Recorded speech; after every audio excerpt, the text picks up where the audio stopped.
Thing one tonight, have you heard about the fake news? Long before it became the thing that Donald Trump dishonestly calls the real news, it's been a real issue on social media. You know who is a huge fake news offender on Facebook? Donald Trump's re-election campaign. Reporter Jed Legum of Popular Information recently identified hundreds of Trump 2020 campaign ads that were false, running afoul of Facebook's rules against misleading or false content. The ads ranged from your standard grift, seeking to manipulate people to get email addresses and donations, to outright lies, misleading the public on hot-button issues like the Second Amendment. Facebook took down many of the official Trump campaign ads, the same way they take down other false or obscene content, but the harm is mostly done by that point. Now, Trump's got some new ads featuring real people. In America, we don't worship government, we worship God. President Trump and his family and the administration are in our prayers for strength and wisdom from God Almighty. God bless.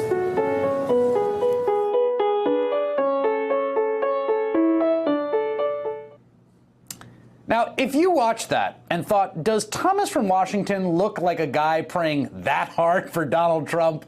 You're not alone. People are asking the same question about Tracy from Florida, who enjoys Donald Trump and long walks on the beach.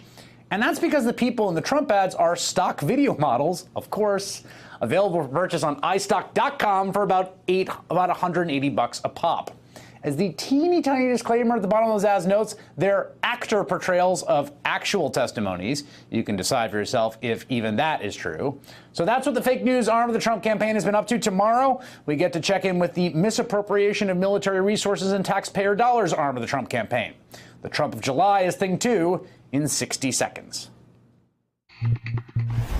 Washington, D.C. is getting ready for the Trump of July celebration tomorrow. The president is getting his big wish for tanks on display in the Capitol. They were brought in by truck and train overnight, some having to be moved by crane after it appears they could not quite clear an overpass. There will be hundreds of service members in the Capitol, not with their families for holiday, to man the tanks and participate in the festivities. Mother Jones obtained a card the soldiers are getting from the Pentagon with instructions on what to say if they are approached by the media. Here's one suggested quote: "I am proud of my job and my vehicle/tank. I am glad to share my experience with the American people."